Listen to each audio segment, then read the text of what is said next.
Omusumba Fred Kaddu Kibuuka nga yasumba ekkanisa eya Central Baptist esangibwa e Wakiso akalatidde abakkiriza okuba n'amazima kuba atalina mazima ali mu katyabaga nga bino abyogedde ng'asinziira mu kusaba kwakulembeddemu mu kkanisa eno ettuntu lya leero omubadde okuyimba ennyimba ezisinza n'okutendereza omutonzi.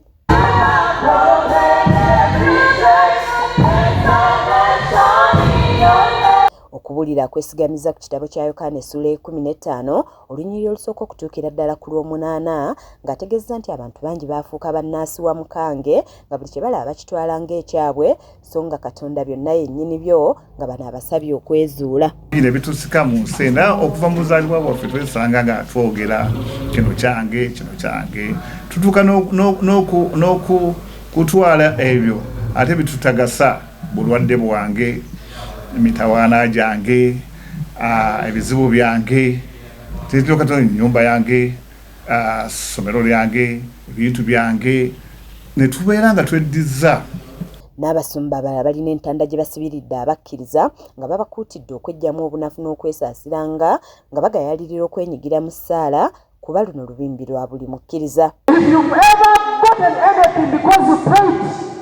Then the best way to maintain whatever you got with prayer, keep it with prayer, seal it with prayer, cover it with prayer, have it done with prayer, and always pray because you have no option. Bano bagamba nti newankubadde ng'okusaba si kwangu naye omukkiriza tateekeddwa kwekwasa kintu kyonna ekimulemesa okusaba ne bawa abakkiriza amagezi okukuuma ebyobugagga bye baba bafunye nga babikuumisa essaala bwe baba nga mwe baayita okubifuna. When you've achieved whatever you've achieved, whatever you get in prayer, keep it in prayer. Tulage Katonda mu nsi efaanana bw'eti, mu nsi ejjudde ebizibu, mu nsi erimu emitawaana emiyitirivu.